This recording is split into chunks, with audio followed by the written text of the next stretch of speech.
everybody. Good evening. Jonny Torres on this Monday, Valentine's Day.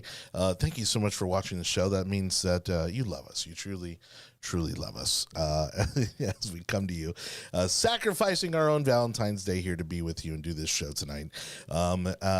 We can't thank you enough for listening, watching, whenever, wherever you may be doing so. This is The Yard Sign, the most important relevant podcast in politics. And as I always like to say as well, the most diverse conservative political podcast as well. And I'm very excited. We have a new guest that has never been with us before, and looking forward to his energy, his dynamic, as we tackle today's topics. And as always, plenty to talk about. If there's something you'd like to see on the show, just send us a message on any of our social media platforms. We'll get it into the agenda. And again, we are also streaming live on Clubhouse along with Facebook, YouTube, and Twitter. But if you'd like to join the conversation, like our buddy Hector has been doing the past few weeks, all you have to go is to look for us on Clubhouse, search for yours truly, Jonny Torres, or search for the room, The Yard Sign. And again, we are recording, broadcasting live on there as well, and we can bring you into the conversation, so it makes for a fun show. Let's get into tonight's topic before we introduce tonight's guest. We're going to start with capitalism versus big tech. Could capitalism be the savior to our big tech woes? As a kind of a continuation of our topic from last week, as these tech companies make these big moves in trying to kind of dictate how we continue to operate in this country, how our democracy should operate, and so we actually have someone that's perfectly suited to discuss this topic and our last topic as well, as we get to that in just a minute. Russia versus NATO. How much of this is wag the dog and how much of this is potential World War III? We'll continue to pick that apart with the latest updates from Anibal. Super Bowl summary, unfortunately not featuring the GOAT Tom Brady or our Tampa Bay Buccaneers, but fun Super Bowl nonetheless. But we've got to spoil it anyway, so we're going to go ahead and pick it apart at least as much as we could for those of us who watched it in its entirety. And Trump was right. Turns out 60 Minutes was wrong. Go figure. It turns out the Trump administration was being spied on. The Trump campaign, was being spied on. And then eventually the Trump administration was being spied on by the deep state. That term, the deep state, is one that I actually stayed away from for a very long time, because to me it always sounded like one of those kind of kooky tinfoil hat kind of things. But then you have situations like this that confirm that our own federal government was being used against our not only our presidential candidates, but our own democratic process, only confirming that there is very much a deep state. So on that note, let's go ahead over to the big table and introduce tonight's guests and panelists for the show. Over on the far left is the very far right, Anibal David Cabrera. How are you, sir? And it's not working. You have one job. It's and when it never gets done, and it becomes a problem every single time. No, your mic only comes on when I say it comes on. Oh, okay. So, wow, someone's dominant. I got that Trump juice flowing through me tonight. You can feel the power in the room. That's right. Oy vey. Yeah. Power of a green card. Anyways, so I was born here, damn it. Allegedly. Papers. Where's your papers? It was a little early for that, but Uno papeles? that was even synchronized, okay? Which nobody could see other than me. But the fact that was synchronized is terrifying to I don't know what you're talking about. That was so, it was choreographed almost. Never been a member of that. It is way too early in this show for you to be losing your... Oh my God. Okay, as I clutch my pearls, it has been a day. Happy Valentine's, everyone. I know. I haven't even had a chance to introduce our guest yet, but go ahead. With that, I yield the rest of my time. Thank you very much, the gentleman from South Tampa. No, I'm sorry, Seminole Heights. in the middle chair tonight, looking somewhat confused already, befuddled and ready to run out the door, is a buddy of mine. We've met just over the last about 6 months or so, and through one of my projects and my production company, and just kind of hit it off. He's brilliant. He is an expert on all things internet and online and that America Online. No, I'm just kidding.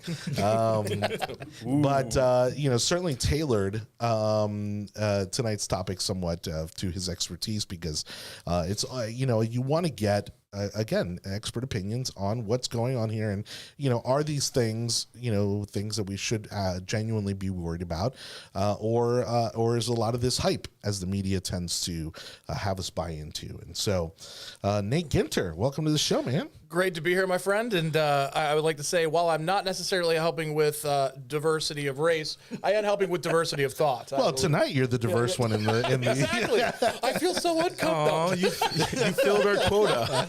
You filled our quota. I've never gotten to be a quota before. This is so exciting. Welcome to the group. All right. We'll give you your badge later. Luckily, we're sitting in the order that we're in, because if not, somebody would think that there was something wrong with their television or their device that they'd be watching this on. As it would get progressively darker. But whoa, sorry, that what was. are you trying to say? No comment, Mr. Speaker. Oh, you're a little brown, Anibal, is what I'm saying. Shocked.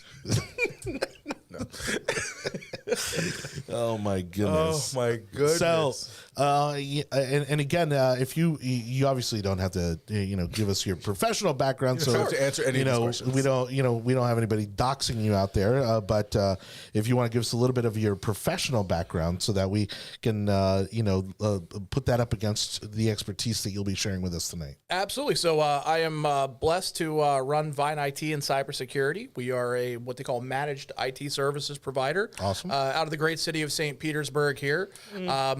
What we do, so what we do is actually help small businesses that either have not the budget for a full-time IT person, or have needs for an IT staff of greater than one. So, Gotcha. Love doing that, and that of course puts me, unfortunately, uncomfortably close to a lot of big tech companies. Yeah. And, you are talking to a Microsoft certified systems engineer. So the mothership is always near and dear to my heart. Well, they have an amazing presence here in Tampa, don't they? They do indeed. And not quite as cool as the one in New York, but but still very, very, I can't well represented. Speak for everything they do, but I've always said I like to swim with the grain as much as possible. Sure. And, especially, in tech, you can't operate an IT company and not be well versed in Microsoft's fine suite of products. Wow. Wait till later. I'll give a little more for as well. How many commas does that check have? Not enough yet. Not enough yet. That's why I'm doing this show. Oh man. Oh, it's gonna be a good night. Oh yeah. Good night. As we spoke just before the show, and actually just doing the intro here, one of the things that we talked about was GoFundMe's overreach in trying to divert the millions of dollars that they had raised for the Canadian convoy, which then, due to public political pressure, they said, "Oh, you know what? We're not going to give those funds to the convoy.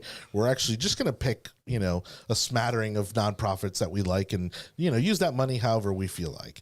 Obviously, first of all, a lot of people took issue with that. $10 million doesn't just come from nowhere, right?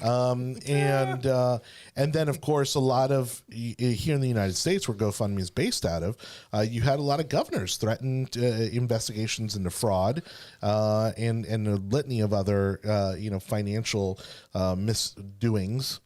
So what was your read on that situation, first of all, to kind of get started? So GoFundMe has a long history of, I will say, bowing to the winds of the moment. Yeah.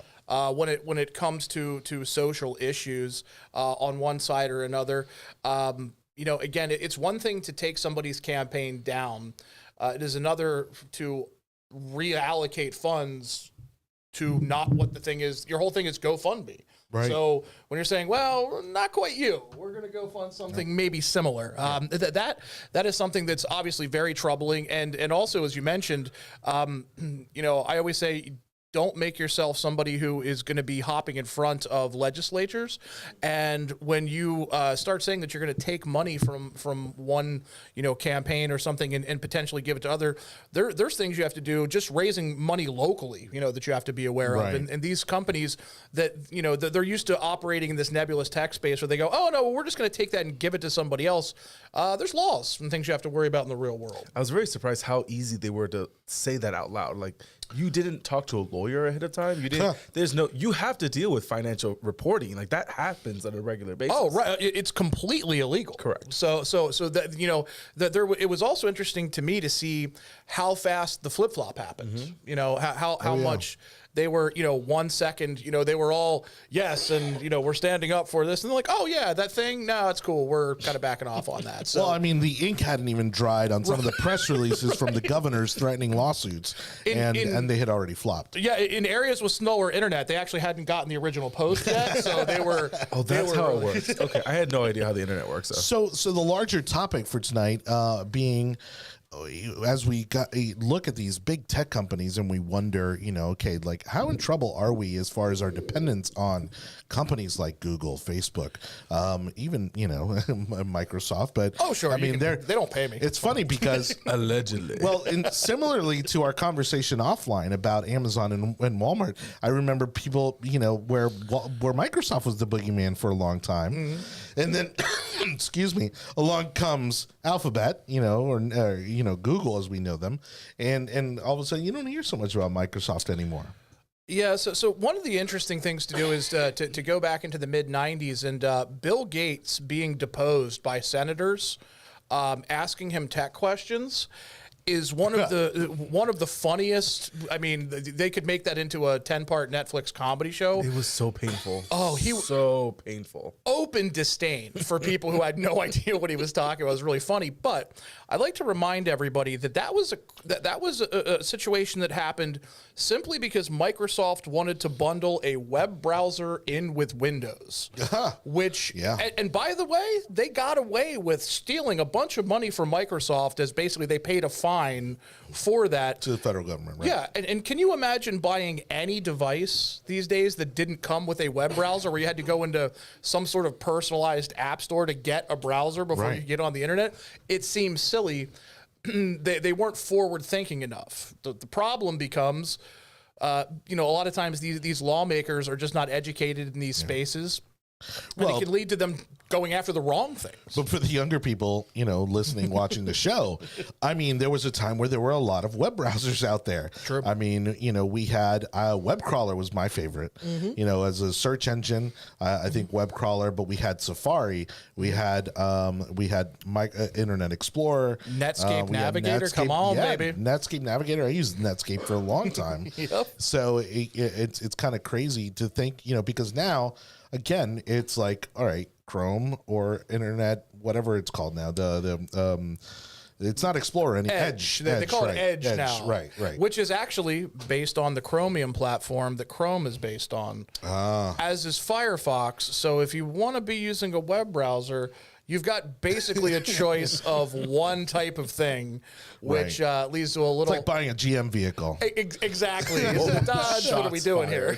Shots fired. Yeah. It's like, would you like that Chevy Silverado, or would you like that GMC truck, or would you like that Buick truck? Not talking shit about American-made products, gentlemen. Hey, man, I drive a Dodge, man. What do you want? Oh, no, I went straight Japanese. Okay, gotcha. I see. Which was probably made in Alabama, so I don't know shit about it. And At least assembled. At least assembled. Yeah, and I just recently went from Swedish to German. So, you know, but again, assembled locally. Swedish to German with the Union Jack. Well, Mini is a British brand, but is actually manufactured by BMW. And who is the red coat here? Still you. Once we talk about Russia, Queen then we'll have lover a conversation. Yeah, exactly. And so really, you know, because we are, again, I already kind of know the answer, but I think it's important for people to understand that there are always alternatives to these big tech companies out there. I mean, I think it's hilarious that Facebook is threatening to pull out of Europe. Because it's like, they're saying, oh yeah, please do us this favor. Right. Because I don't know of any government or politician that loves having Facebook around. No. They would, I'm sure they'd rather see all of social media just go under. Just a quick comment on that. So we look at the problems of the moment and we want to graft on the particular technology that's representing that problem to us today. Right. And so Facebook is the villain of the day for social media, but it could just as easily be YouTube, where a lot of those videos that we see on Facebook actually link back to. Right. And if you look back, 15 years ago, if we were going to talk about cyberbullying, we'd be talking about MySpace. Hit me up on your MySpace DMs, everybody. Oh wait, no one uses it anymore. Right. So, a lot of times these platforms, as we've kind of talked about, even with the Walmart versus Amazon thing, 15 years ago, every environmental advocate was yelling at Walmart as being the great Satan of the world that no one was ever going to stop. And now Amazon came along. Well, but now there's Amazon. Like a demi-Satan. Yes. But now, and you're right, now it's all about the online presence of Amazon and how that has become the behemoth that no one was expecting. Right.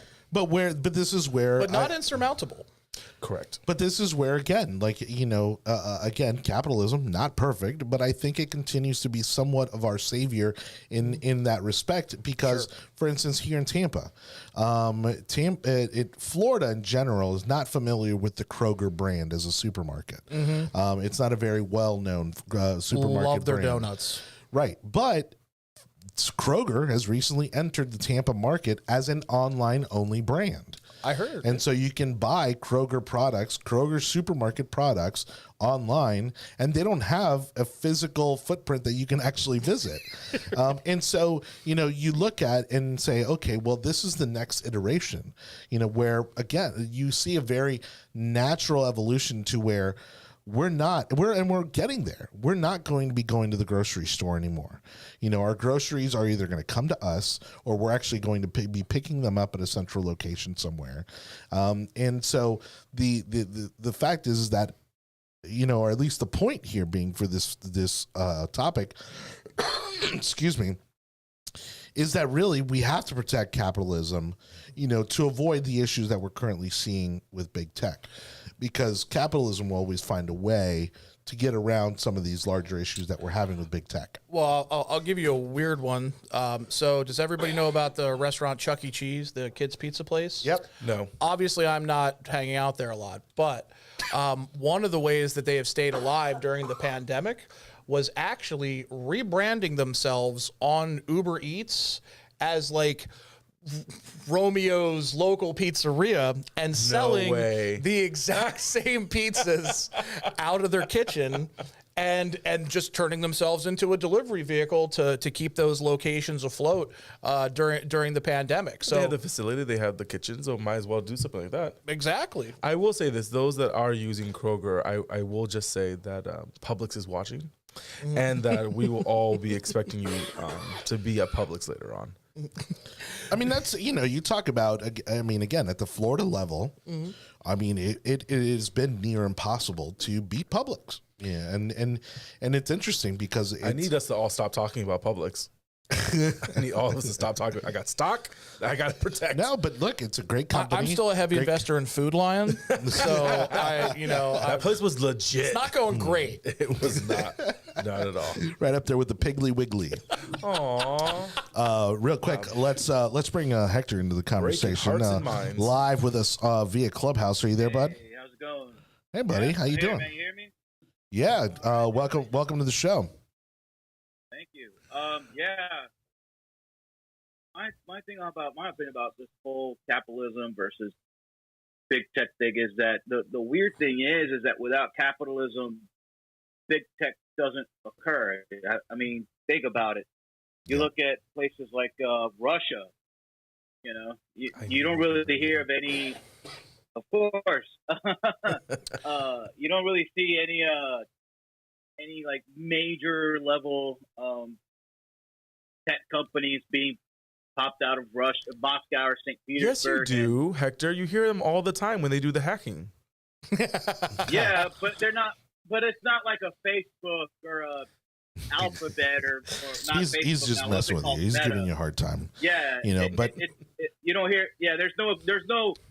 I mean, there are Chinese equivalents to like Right. Facebook or Meta, but look, obviously they're all state run. To your point, Hector, I mean, because Joe Wicker, who's regularly on the show, and we were having this conversation recently, how the democracy and capitalism in the United States has revolutionized the world. Because without the democracy and capitalism in the United States, we would not have seen the advent of the technology that we see today. Because everyone else, I mean, is pretty much riding our coattails. Not to say early on, obviously, we were benefiting from the technology that came from Europe. Sure. But it wasn't long because again, within, I think it was like 50 years, 60 years, what was it, that we went literally from horse and carriage to putting a man on the moon. Yeah. And that's all been thanks to democracy and capitalism. And it's that freedom of thought that allows the creativity that makes our big tech companies possible. That you just don't see that in So Hector, the People's Republic. I agree with you, but I do have a concern that I don't know necessarily what to do with, and that is that Amazon did not get to where they are by being the best at what they do. Amazon got to where they are by being unprofitable and an unsustainable business by 20 years and pumped full of artificial cash, taking a lot of brick and mortar, but even other online competitors with them. And it's only through that constant sustained cash infusion, which to me is close. I don't know that it's the same thing as allowing a monopoly, but damned if it wasn't a private funded monopoly that we put in place. It's a great business strategy. I mean, it really was a great business strategy. But is it capitalistic? Yes. It I is say, capitalistic because it is, and I'm sorry for cutting you off. Sure. But it is meeting the consumer where the consumer wants it to be. So the consumer wants a nail and a hammer in 25 minutes or in an hour. Sure. And if Amazon can get you that product at that time, then that's what's going to happen. I mean, they didn't kill bookstores. I mean, did they put a huge dent in the bookstore market? Absolutely.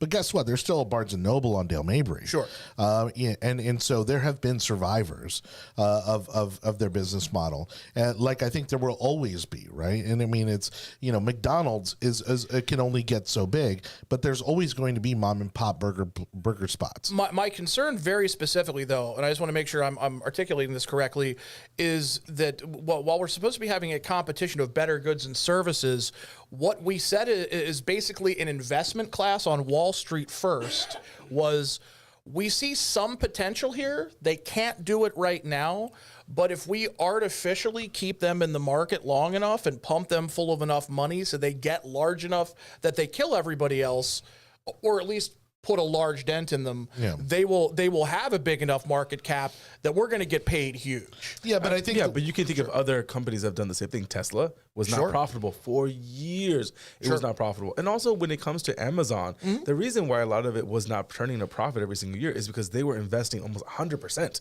of the capital that they were gaining into the infrastructure that had to be built out. Yeah. So and there are other examples that you can give with companies that were heavy in the investment arena ahead of time. And then but that's a perfect example also as to why capitalism, again, it works in this situation, because if Amazon starts to falter in regards to the quality of service, in regards to the turnaround time or the market demands, just like Tesla, right? Tesla has made an amazing electric vehicle. It revolutionized the entire auto industry. But guess what? Now that it's been a little while and they've been they've been producing cars for some time now, people are realizing, okay, the quality maybe isn't quite what we thought it was going to be. And now there's other options, because now you've got Rivian that makes this amazing truck. And now you've got, this, I forget the name, but there's another company. Lucid that makes this amazing luxury, electric vehicle. And because we are a capitalist society, it allows for multiple. Correct. And it allows for multiple companies to produce multiple products and still all of them be able to be profitable. Just because Apple had an amazing interface and able to create an absolute amazing product doesn't mean now that everyone has an Apple. It means that there's just multiple forms of that because everyone's going to be different. I know we've talked about this topic for a very long time, but it's true. Capitalism allows for multiple products to be introduced to the population and then all to be able to thrive. Whereas in some other systems of fascism, socialism, and communism, you get two choices. Sure. Well, maybe. And to your point, Nate, especially, because we see it the most, I would say, in technology nowadays, that unfortunately, the best product doesn't always win. If you can afford to buy the best product, you often get to win, which is also part of capitalism. But the best product, again, may not win long term because, again, maybe it's not attainable for the mass market. Maybe they aren't profitable. Maybe they aren't right. So unfortunately, a mediocre Amazon, is going to continue to win out, even though they may not be the best at, maybe they weren't the best bookstore. Sure. But they certainly prevented you from having to go to the bookstore. Oh, no. So, by the way, guys, I am no Marxist. I am actually on your side of the argument, by the way. It strikes me as one of the things that I say that certainly capitalism can go too far in some areas, or there can be a system that we need to rein in a little bit in one area or another. And I think there is a danger to allowing investors again, this is a tough one to truly articulate to the best of my ability on this. I'm a lot better if I'm talking about a different subject. I'm not a financial wizard, but I see it as a potential, we're talking about, obviously capitalism's awesome. It's why we're all sitting here. And, we're not in some of the situations that we're in worldwide. But if we allow ourselves to get too dependent, if that becomes something that's seen as a great model for how to do things, much like mortgage-backed securities and bundling turned out not to be a great thing, even though they were the most popular and most loved investment while they were working. If we allow those types of massive capital infusions, or even just companies that we see aren't turning a profit for 20 years, but weird, everybody else is kind of dying out along the way. I think those are some warning signs to look out for, just in general in our society. Yeah, we just have to make sure that we keep individuals, investors, and those that are running these companies honest of what they're doing and make sure that corruption is not occurring. Because you use the mortgage-backed securities. Sure. Perfect example. That was greed and corruption at its finest. And then pressuring politicians to then pressure mortgage companies. So then mortgage producers are able to make more money on the back end. And everyone's making money stealing from the mortgage holder himself. Right. All right, Hector, feel free to hang on there, buddy, as we jump into our next topic, speaking of Marxism. Russia, NATO, it continues to get, butt heads as, again, we don't really know who to trust in this situation because there's varying information in regards to how severe the problem truly is at the border of Ukraine and Russia. We're seeing footage now, thanks to social media, of additional troops continuing to arrive at the border, Russian helicopters being flown to the border. And so, again, it doesn't quite line up exactly with, Putin's claim, but also, again, just being skeptical, is it also as bad as the Biden administration is trying to make it out to be? They've put out another call for all Americans to evacuate the country of Ukraine. And so we go to our senior foreign correspondent, Anibal David Cabrera. I need my close-up. So what we're hearing now in the front... Anibal, we need to know first, are you safe currently in your location? Yeah. I'm sorry, as I'm exiting the plane and carrying flowers from a child, Is Hillary with you? shooting over my head. Yeah. It's not Bosnia, Anibal. Because I would not know where that is. Anyways, as of 11 minutes ago, CNN is saying that Russian troops have moved into an attack position and that an attack can be imminent at any moment, whereas Kiev is still partying in the middle of the night. So there is some kind of it is happening. It's not happening. I have no idea what's going on. So is it like a hurricane party? Like like where we know it's coming, So but nobody really cares. The Eastern Bloc is feeling this as a category 2. There we go.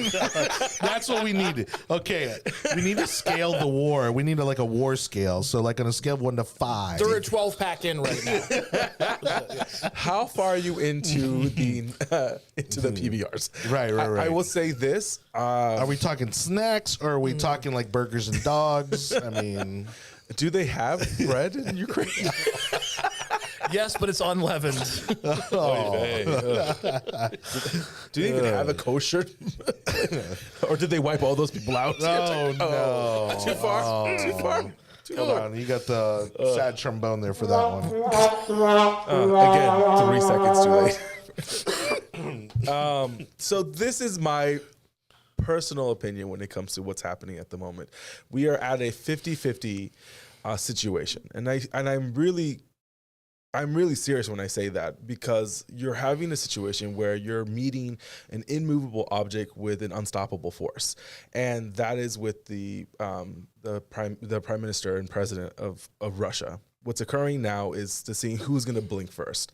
And the problem with, if the U.S. and the West blinks, then Russia is able to save face and we can move on. If Russia blinks, I don't know if there's going to be a Russia a few months from now, because what happens to weakness in a pact situation, and what's probably going to happen is Vladimir Putin's going to get taken out, because if he does blink, and actually when I think blink, I mean attack Ukraine, the financial and economic ramifications of any kind of invasion of the Ukrainian borderland will commence in severe economic hardships with Russia.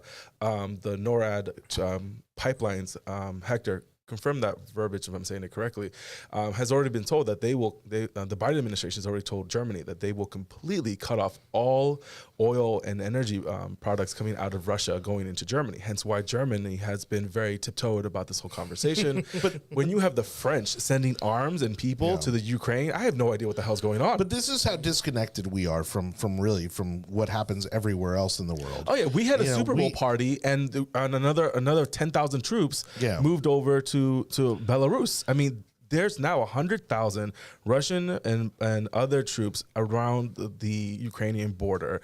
There's about, I think, like 30-something thousand NATO forces moving into position. You have the Swedes and the Finns asking for sending additional arms. That these are not even NATO members, right? And Europe is really starting to trench in. And my problem is, the more we don't hear about it here in the States, the more likely there is going to be a problem. I don't think it's going to be World War III, because there is no axis of evil on the Russian side. Yeah, you got China, but China's not going to do anything.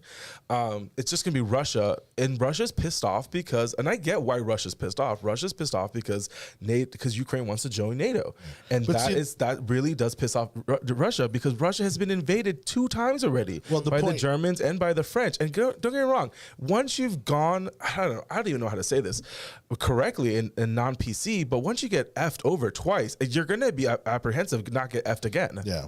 Well, my point in saying is that again, our perception varies greatly from that of the rest of the world. And we've seen it in polls that have come out about China, and I'm assuming there's probably similar polls out there about Russia.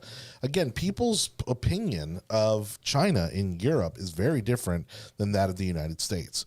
I don't think people perceive China, Russia as much of a geopolitical threat as we do here in the United States, because of the history that we have with them. Exactly. I mean, the polls that the general people have, because again, especially looking at what happened, with these idiots doing, their the euro. Because of the euro, they felt empowered to basically, start to take down their nuclear power plants, and eliminate, because of climate change, eliminate all their coal plants and all these other, and then start to rely more and more on Russia for their power supply, because they did their the same, petroleum they supply. did the same thing that we did when it comes to economics. We thought we could control China through economics. Germany thought they could control Russia through economics. And if Angela Merkel was still prime minister or chancellor of Germany, I would agree, because that bitch knows how to run a country. But now this one guy who is now chancellor comes to the United States, lets Biden walk all over him and saying, because I'm a nerd and I love this stuff. I actually watched the press conference with the chancellor and Biden quasi standing like close to each other. And Biden was the one like, yeah, if Russia invades, we're going to make sure that you cut off the Nordstrom's pipelines. And the German chancellor looks over, he's like, what the F did you just say? And you see the blood rush. You're like, oh my, he did not know this was coming. It's like that Billy Bob Thornton scene in Love Actually. What and so now Germany is like, well, we've just been decapitated and we didn't have any say in it. Right. Well, the other thing is too, and one thing I might have a slightly different opinion than you two on are how in bed Russia and China really are together. They always stand arm in arm when there's a photo op needed for a yay communist thumbs up. But let's not forget, historically, they've been fighting each other for thousands of years. Correct. And some of this has to be a little 3D chess to every once in a while. Putin feels the need to throw a signal of strength out to the rest of the world. And believe me, China's his largest threat there. Well, it's the old enemy of my enemy is my friend. Right. But I will just say there's a quick story about Putin that I absolutely love, because a lot of people don't know he didn't get any positions of power until his mid-40s. He was a low-level clerical administrator. And when he was the KGB KGB station chief in East Berlin, while the Berlin Wall was falling, there was a crowd of people that had gathered around the station with weapons and everything else you can imagine that were threatening to come in and attack everyone inside. There were only like 10 people inside, and they were not well armed. So Vladimir Putin walked out into the crowd and said, guy, I don't speak perfect Russian, so I'll just Americanize it for you. Basically said, hey guys, we're all heavily armed in there and we'll kill every one of you. But if you just leave and come back tomorrow, you can have the whole place and we won't take a thing out with us. And after a little bit of debate, they actually did.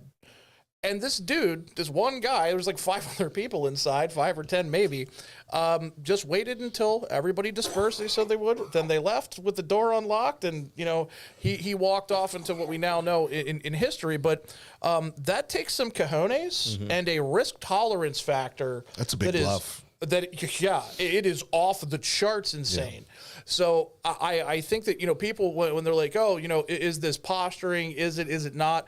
I don't know, but if that guy is willing to gamble with his life like that, correct, I don't think that he has any compunction whatsoever about lining some soldiers up at the border. By the way, he just did this like a year or two ago, I think. He did this 4 years ago for a small province south of Ukraine. So he's already done this before, where he annexed Crimea. So this is not something that he hasn't done before. And the West did nothing during the Obama administration for this situation.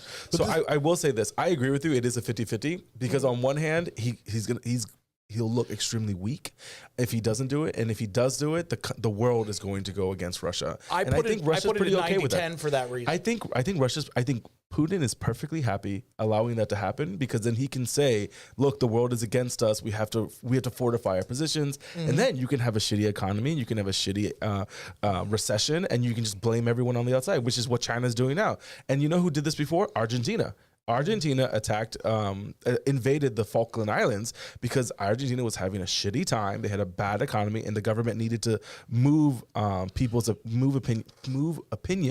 and move it to the fatherland and build up unity in the government or unity in the state, or they were going to lose the government. And they lost the war and they lost the government. So will Russia do the same thing? I don't know. But to your point, Nate, it's part of the reason why, at a global level, at a global political level, why I also think that while they may not have taken him seriously, why foreign leaders respected Trump, because in a very similar way, they weren't sure how crazy he was. Like, you know, it's like, we don't know. I don't agree this with guy's the term respect, but there is a word in between respect, fear, and just being like, I don't know what the exactly. Where you're just enough of a loose cannon to be like, you're not sure if he's really willing to push the red button, but you're obviously not going to find out. I'm going to say this: I would never bet 100% that he wouldn't, and even at 1%, that's a scary button to push. I love the idea that it was always he would talk tough on one side, and then he would just go over and like, I'm just bluffing. Right. And the thing is, like, you expected that from Trump, but you saw that with Obama, with the whole situation. Like, just let me deal with the re-election, and then we could talk about it. On a hot mic, he was talking shit with the last president of Russia. And so again, with Medvedev. So again, with the Russia situation, I understand. Was he president though? No, he wasn't. He wasn't president. All right, we're gonna shift gears here to hard left. A current event here that we actually just mentioned on the show. Thank you, everybody, for watching the yard sign, by the way. Special thanks to our new guest, Nate Ginter, joining us today as one of our IT experts. And he'll be putting that to use here on our final topic of the night. Anibal David Cabrera joining us as always. And don't forget, if you want to join us on the show, you can also catch us on Clubhouse live right now. Come into our room, the yard sign, or look for me, Jonny, Torres. We are broadcasting live on Clubhouse, and you can be part of the show. We'll let you chime in on today's topics.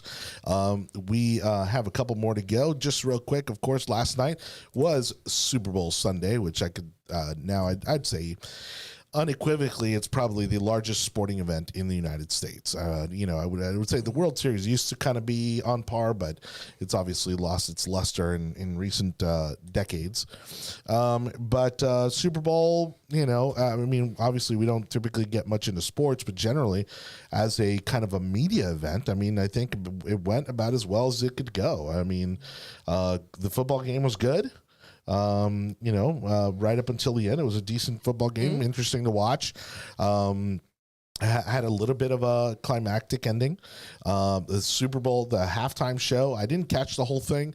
I need to go back and watch that, but by, you know, all my social media feeds seemed like everybody loved it. Seemed like they did a great job.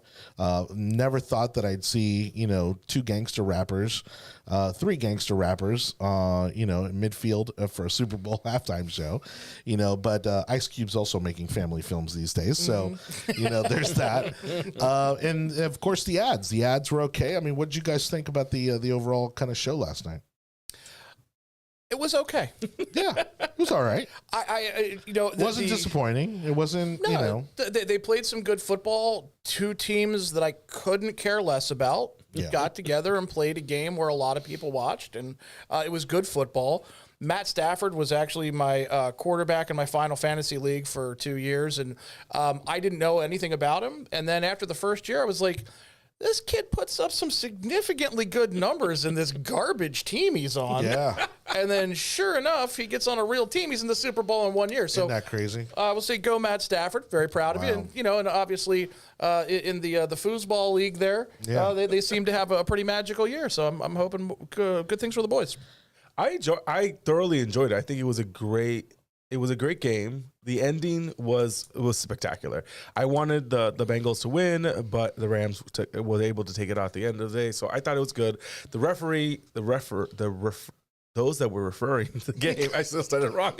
The rules people, the zebras on the field made some really funny calls, and like I get it. That was definitely a face mask grab, but then you also got it on the other end, so I understood that. My favorite moments were when the cameraman couldn't find the right brown person. Oh God! For the national anthem. Oh yeah. You didn't realize that? They couldn't find the right one. I know. And then after that, the commercials were weird. I always wait for the Scientology because it's right before the halftime. They always do it right then and there. There was a lot of comments about like how many cryptocurrency commercials there were. A lot. That was a lot. People didn't like the commercials this time around. I think some other really weird moments. BMWs was good. You know, they were talking crap about Tesla. They did a commercial about that. Doctor Strange 2 was sick. Yes, that looks I didn't amazing. see that one. Oh, yeah. The Silverado one I thought was good-ish because right away, I mean, again, maybe 10 seconds in, you're like, okay, cool. They're recalling Sopranos. But then it's like that for the next 50 seconds in the ad. And then the last 10 seconds they show, oh, okay, it's the girl from the Sopranos. And then she runs into her brother, I guess. Was she in a Nissan? at Was that the commercial? That was the Chevy Silverado. Yeah. It was the electric Chevy Silverado. But that's a fun game. Like when you realize that what the commercial is. They just like drew it out. It's a lot of fun. Way too long. If they had any balls, they would have CGI'd Tony in the back screaming, banging on that thing. No, I'm so just sad. had a little No, what they should have. in the back of the truck. He gets taken out. Meadow takes him out, takes control of the family. Look at this. Come on. The leather is wipeable. Sick. I love it. HBO 2022. Let's make it happen. I will say this. So one of the funniest controversials. Controversials. Look at it. Talk about Russia for 20 minutes and then it becomes an issue. One of the biggest problems. Used up all your vocabulary. And we talk crap about Germany. I don't know what else to talk about right now. One was the masks. No one was wearing a mask. And it was all the celebrities. Evidently, the governor of California held his breath for 3 hours because that's his excuse from last time. It was the mayor. No, it was the governor. It was the mayor of L.A. Okay. It was Garcetti. Yeah. And so he was claims that he holds his breath whenever he takes pictures. So funny. And I don't think his name's actually Garcetti either. One of the two recent mayors it doesn't actually. That's not his real last name. Oh, really? He changed it. I'm sorry, I didn't mean to. Well, it is L.A. I mean, Whoopi Goldberg is also not a Goldberg, so she might. As well convert. I don't believe that. She might as well convert. Honestly, she works with a bunch of Jews. Well, at this point, they won't let her convert. No, I'm sorry, ma'am. You're not allowed in a temple. Exactly, that's right. She'd come before the review board and be like, "No, hard no for me." I will say this: the only person that was following the rules and regulations of the CDC was Kanye West, wearing a complete blackface mask. Oh my God, I didn't see that. It was quite entertaining to see all of this. Also, how quickly did everyone go against Eminem for taking a knee in the middle of at the end of the halftime show? I was like, some were like, "Oh, he's talking about Kaepernick." I'm like, what? Which it wasn't. Apparently, it wasn't. It was. He took. I think people don't understand. If you were born in the '80s, raised in the '90s, this was your halftime. Right. Like it was amazing. We saw 50 cents turn $1 while he was hanging upside down. It was amazing. Everyone was lip singing, so it was great. And well, they said, how fitting is it that 50 Cent came out after the first two quarters? Zingers.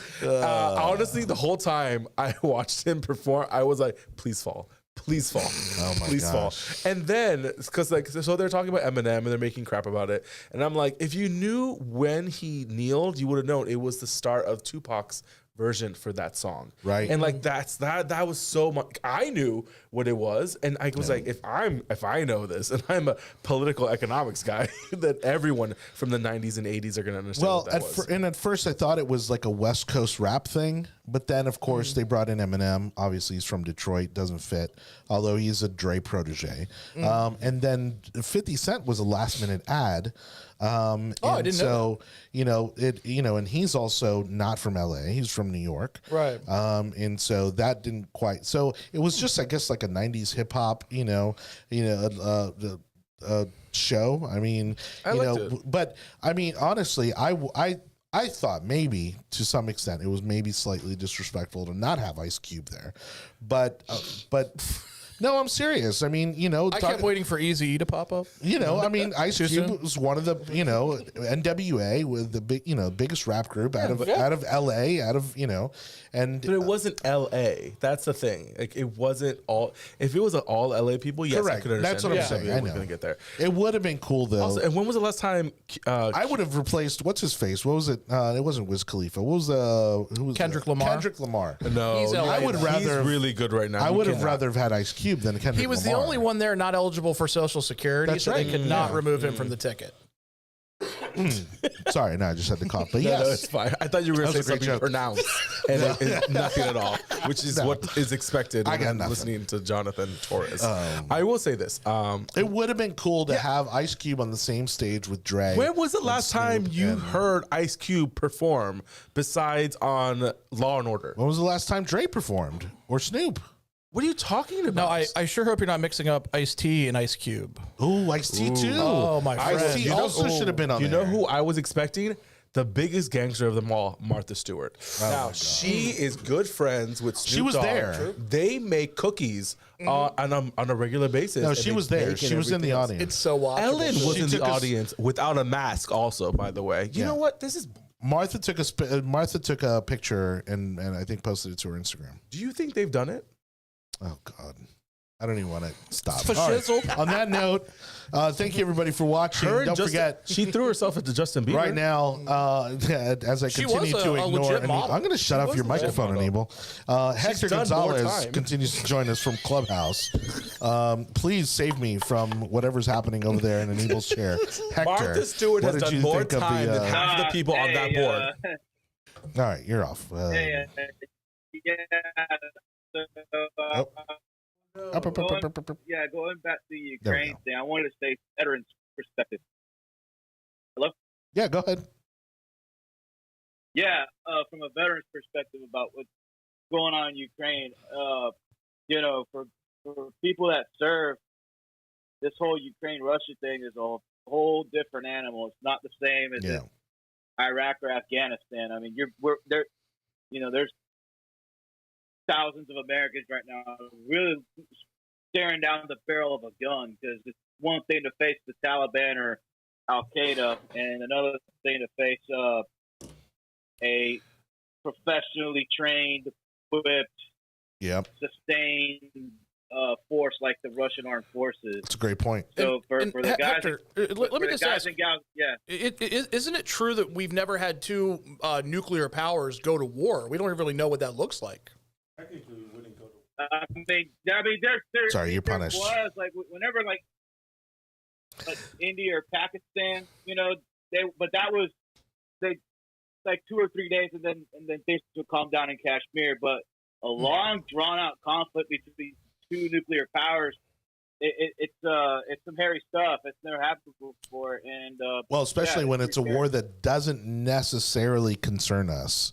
Like, you know what I mean? In the way that concern us. it does. I mean, it does from like a global, like geopolitical, like supply chain economics kind of way. But I mean, it's not like our national security is at threat. If you think, and Hector, you will back me up with this, if you don't think that a conflict between Russia and the United States would not... He just agreed with me. Russia and Ukraine not cause an issue with commodities, oil prices, gasoline shipments, Yes, all but we're the not things physically in harm's way. We're not is the point that I'm making. I don't know. Contrary to again what we dealing weren't in with World these War II terrorist either. groups.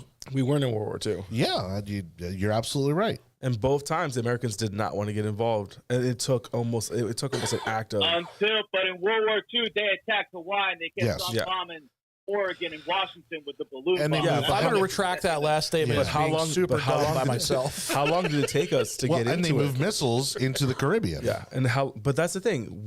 They did that because we were doing the same thing in Europe.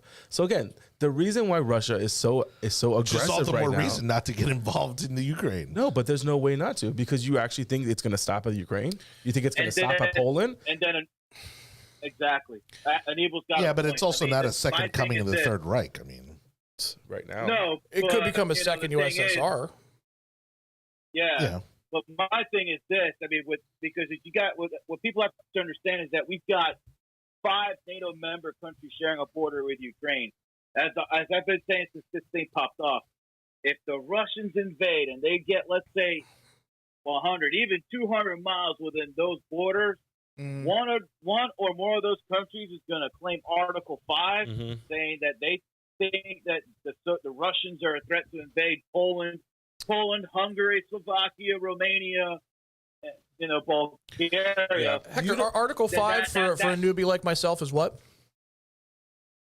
Article 5 is the part of NATO, the NATO treaty that says an attack on one member is an attack on all. You hit my brother, I'm going to run you over with a car. Like, that's the kind of thing. So that's the thing. You don't want to be considered the Neville Chamberlain of the 21st century. And that's what every leader at the moment does not want to be. They do not want to be considered that individual. And so what do you I'd like do? to be the Aaron Neville of the 20th century. Such a dork. You're dating him. I'm not. And so at the end of the day, I think what's going to happen right now is going to see who blinks. And the thing is, when Russia blinks, that doesn't mean they turn back. That actually might mean they move forward. Because at the end of the day, if Putin feels that his regime is at threat for him not looking strong, he'll invade, take the hit, get pushed back in, and be able to say that, well, they attacked us first, or some kind of red flags, a false flag. I think they're talking about. I'm not happy of how hawkish the White House has become. They are because they have nothing else to stand on. But it's not a surprise, though. It's correct. not a surprise with the White House being hawkish because look, Joe Biden is in a very precarious political situation, and guess what's never happened in American politics? A president in office being voted out during a time of war. Mm-hmm. So if you don't think that Joe Biden does not want to go to war with the Russians, I'm sorry, but you're mistaken. He deep in his mind and within the intimate that intimate circle of his administration, his most senior advisors, his closest advisors, they're all one for the Russians to cross that line, because what they're going to be banking on is history. FDR got reelected twice. Bush didn't lose when he was at war. And they saw how, and see how bad they got hit with the Afghanistan pullout. I mean, that was just they got destroyed because of it. Well, that's the thing. They have nothing. They have nothing to champion. So if Biden can look strong or can look somewhat military cohesive, the thing is this: I don't think Biden thinks it's 2022. I think Biden thinks it's 1946, and that's my problem right now. He thinks that we're dealing with the Kremlin when it comes to USSR. I don't think he thinks that this is the Federation. Yeah, I'm with you. Well, I think they really kind of one and the same? I mean, are they really that different? Actually, yes, they are, because one guy actually gets to run everything rather than worrying about 10 people stabbing him because he's already killed all of them. That's a real thing. It's a true dictatorship. At least with the USSR, you had that situation that there was a committee that you could at least take out with a nuke. With this situation, you have just Putin. And if Putin goes down, I don't know what Russia's going to look like. The chaos that occurred during the 1990s when the USSR fell apart it took decades to clear out. What will happen now with Russia now? The average income of Russians after the fall of the Soviet Union was somewhere between like $3,000 and $6,000 a year. Wow. It was completely unsustainable. He's actually gotten it to a point, at least these stats were from like a year or two ago, so I can't speak to them exactly. So it's close. But it was somewhere between 20 and 25,000, which is, I mean, if you want to talk about what he can claim direct responsibility for, he's increased the average economic livelihood of the average Russian tenfold. Now, if you show me an American president who does that, I'll show you a guy who'll be in office forever. Reagan. Well, Hector, thanks for again continuing to contribute there. Hang on, we got one more topic here that we are going to tackle, but quick, completely unscientific and from you, never and un-PC poll here, because I saw this online. I saw somebody make this statement online that was completely ridiculous. They said that China could beat the United States going toe-to-toe in war. So I can give you a scientific answer to that. We have 8 fully capable aircraft carriers that are how wars are won. Mm-hmm. China has 2. The whole world combined has 4. Right. So we can literally take the entire world in a fight, unless you factor in nuclear weapons, which the second you do that, all bets are off. Yeah, all bets are off. But boy, I don't want to live in that world. Yeah, same with Russia, though, would you say? Yes, I would say that. I think the Russians are much more capable of dealing with a land war than anything else, but their armory is so depleted because, again, you have the corruption, you have the demographics breakdown. How they're making money is through the sale of energy and oil, which is going to get cut off if what Biden says is going to happen. When it comes to China, they have not been in a fight yet. And I say that because they have, I think it was Thailand or Vietnam that they tried to invade and they got pushed back in the 80s. And again, you're dealing with a bully that's never got punched in the face. Now, what's going to happen when a bully gets punched in the face for the first time? He backs away and he runs away. And he doesn't know what to do. Hence why I don't think China will ever invade Taiwan unless they're in such a dire situation where I think it's going to get to that point that they need to push the attention somewhere else. And that is the most scariest part when you have leaders that are in positions that need to divert the attention of the local, what's happening locally. China has almost, I think it was like 400, I think it was like 27 million people unemployed. What the hell? And no one's talking about that. It's far greater than that. There's enough extra housing. Oh, I don't doubt. Yeah, whatever they tell me, I double it. Right. The housing in China, there's 90 million empty homes. Yeah. That's enough to fill. That's enough to give everyone in France and Italy a home. Yeah. Like these are just astronomical numbers, and it's only a matter of time before stuff hit the fan. All right. Well, and they're going to need real estate. That's why I worry about a scenario even where Russia starts some stuff they can't finish and loses, but is destabilized. Yeah. Then there's a world where you end up with China having half of Russia. And I don't think people realize that when the USSR fell, there was no gloating during the first Bush administration, because they knew if they made it worse, it was going to get worse. Yeah. And so I don't know what the president. The repercussions are going to be worse. And so I don't know what's going to happen, but I will say this: I wouldn't be surprised. It's a 50-50. I would not be surprised if Russia blinks, and if Russia blinks, that's a 50-50 if he's going to invade or not. All right. On that note, I just want to remind everybody, if you haven't done so already, I usually do this a few times throughout the show, but tonight, again, we've been chock full of fun and opinions. And so if you haven't subscribed yet, the audio version of our podcast is absolutely fantastic. It's certainly the most popular element of our show. You can subscribe at any of the social media platforms, or the tech overlords, as I like to call them, at Google, Apple, Spotify, Audible, Amazon, Odyssey, iHeartRadio, and Samsung podcast platforms. You can find the show pretty much everywhere you want. If you want the video version of the show to see our beautiful faces, again, you can always find those on Twitter, Facebook, YouTube, on demand. And so we appreciate you liking, subscribing, following, and commenting on those wherever you may be finding those. But again, we love our audio podcast audience. They're a huge component of the show, and we appreciate you for listening to us wherever you may be doing so. I mean, we've got people listening all over the country, which is amazing, that we can have that kind of presence in this little studio here. But let's wrap up tonight with Trump being right, as has been the case pretty much since he's left office, as to a lot of things, despite what you may or may not think of him.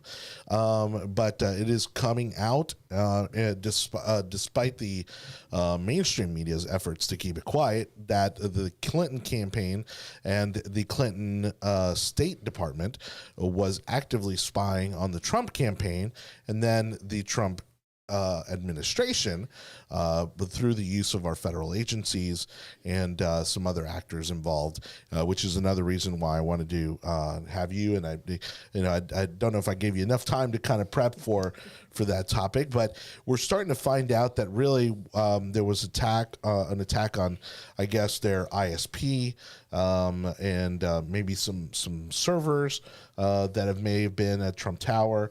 I'm hearing information that has been obtained from DNS traffic. What is kind of your understanding of what's coming out as to how they were spying on them? So it is a little bit of news to me on that topic, but I will tell you this. I'll make it a teaser for next time. Yeah. But I will tell you there is a difference between because some people have compared it publicly to what happened with Hillary Clinton's email server. Maybe they didn't protect it well enough. I happen to know a great deal about that particular topic, which we can get into another time for fun. Yeah. But that was a case of really horrible security, whereas it looks like this was a lot of intrusion at a very highly technical, coordinated level. So it's because they're saying that this is basically exactly like Watergate. I mean, this is equivalent to breaking into an office and stealing documents. Well, I'll give you one thing that is along these lines that when I heard it, I was shocked. The one general who had taken a lot of issue with Trump actually said in his book that he and multiple other generals were prepared not to follow his orders if they didn't like what he said. Right. That is bonkers. It's unconstitutional. Right. Literally. And now I'm not saying that we should, if the president, gets syphilis and decides he's going to start attacking Mars, you should follow those orders blindly. Yeah. But a lawfully given order saying that you're not going to do it because you don't agree with it is not your Well, call. and again, it's one of the cornerstones of our country. Right. There is checks and balances to all this. But the truth being that the reason that we don't end up like Venezuela or China or Russia is because you have these multiple layers of checks and balances where in those kind of situations a tyrant couldn't truly put us at war for no reason whatsoever. Absolutely. But in no case was he at that level of disconnect with the American people to justify that type of all of those fear tactics that were used have turned out to anybody who made a direct prediction has been wrong.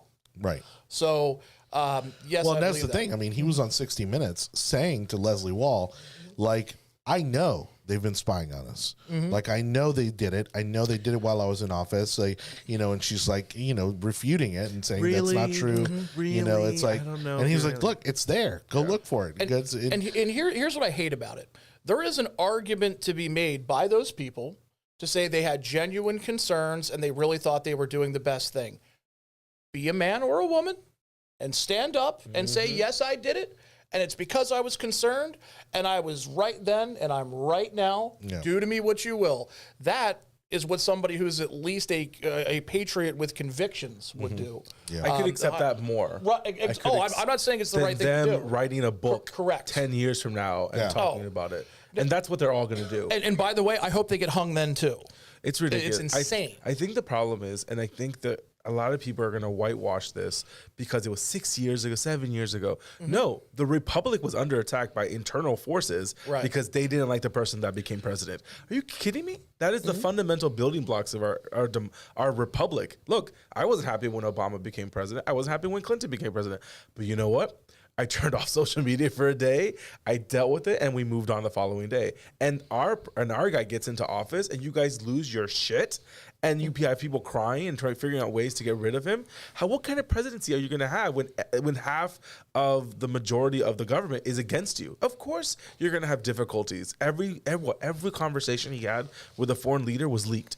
Every single time. Right. Was that because they were doing something wrong? No. It's because you had people within the government that did not want Trump to succeed at all. And don't forget, even if it is false posturing about America's position of power in some areas where we're trying to get a foothold in a negotiation, yes, it can be false posturing sometimes.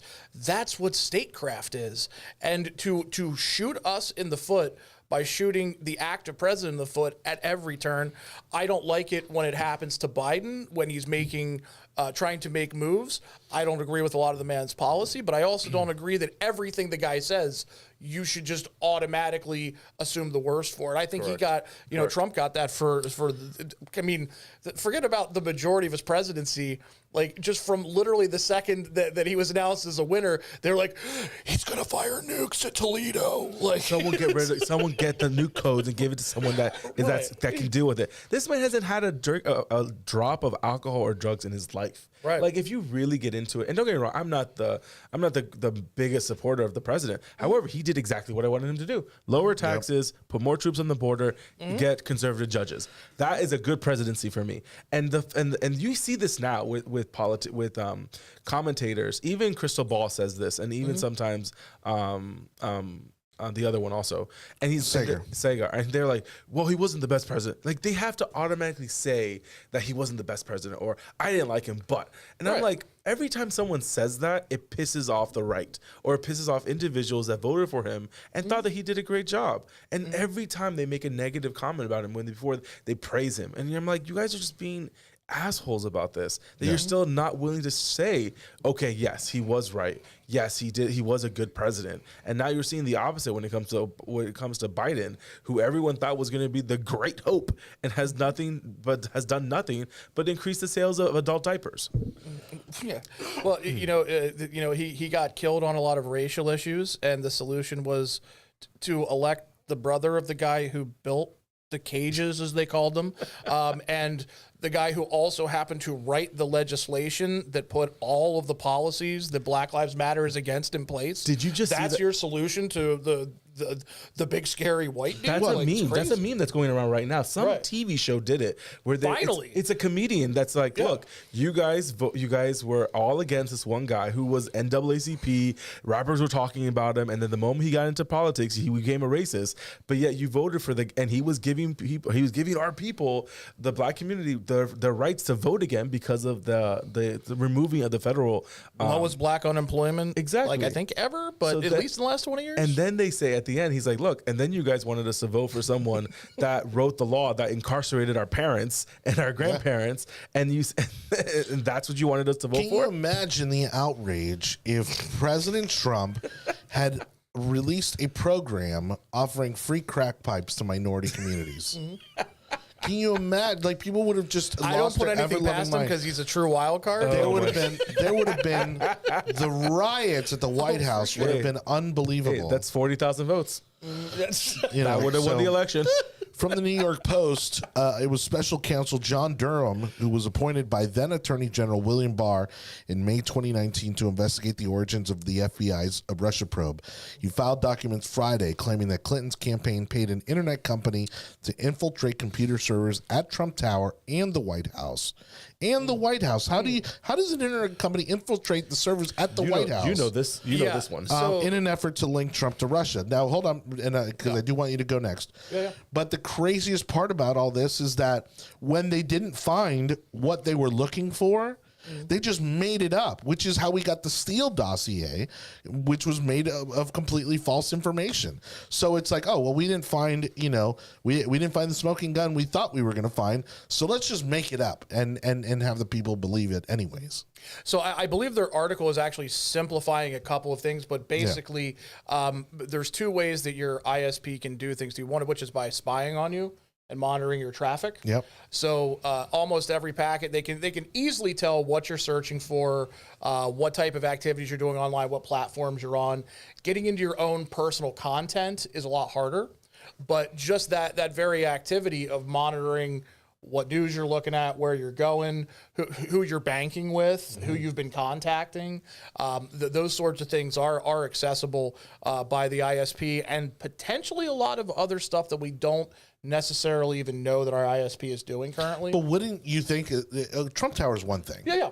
But wouldn't you think the White House of all places has all the firewalls, all the, all the latest thing that you would think would prevent an outside company from getting access to that information? Not if the outside company is the actual company that's hosting of some, and that's what I say.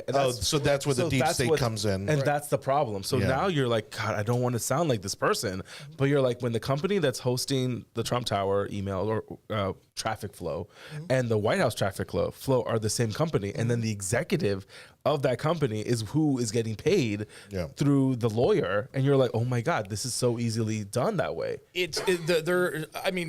Again, there's a lot to it technologically. I am gonna have to see more than their basics, because what they put out isn't out yet. But here's what we do know: a guy walked into a bar and started talking to another FBI agent, and then said, "Hey, I heard a bunch of bad stuff about this guy. I heard he's a Russian agent." And then another FBI agent used that conversation as the basis for launching an investigation into a guy's campaign. Right. With all three of those parties planning to meet there, knowing exactly what they were doing. Well, but we're seeing so that it could be legitimately overheard as an intelligence asset. It's such give me a break. And to kind of bring the plane in for a landing, this is now a pattern of behavior from the FBI. Yeah.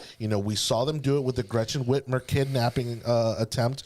We saw it with, there's been reports that there have been multiple FBI agents that were involved in the planning of the attack on the Capitol on January 6th. There were lots of reports of this happening after 9/11, where they were basically like force feeding these Middle Eastern young guys, into these plots. And so it's almost like we're at the point where we just have to clean house. Well, and also let's get the FBI back to what the FBI is supposed to do. Protect us from domestic threats to democracy. Right. And, you know, we need to stop having an investigation. Well, they're fabricating. Every president. Right. Well, at this point, they're fabricating their own.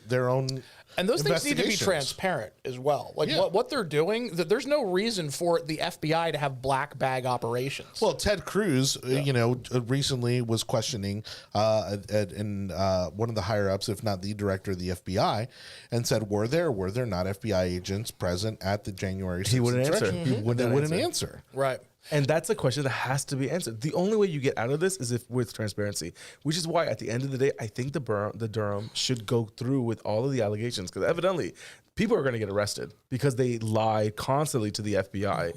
And again, I agree with both of you. The FBI needs to stop doing what they're doing and just focus on internal country things and let the CIA topple governments when it needs to topple a government. I mean, come on. We're from Latin America. We've seen it 1,000 times.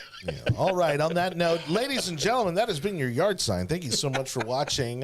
Special thanks to Anibal David Cabrera, Nate Ginter, and your host, as always, Jonny Torres. Thank you. We really appreciate you.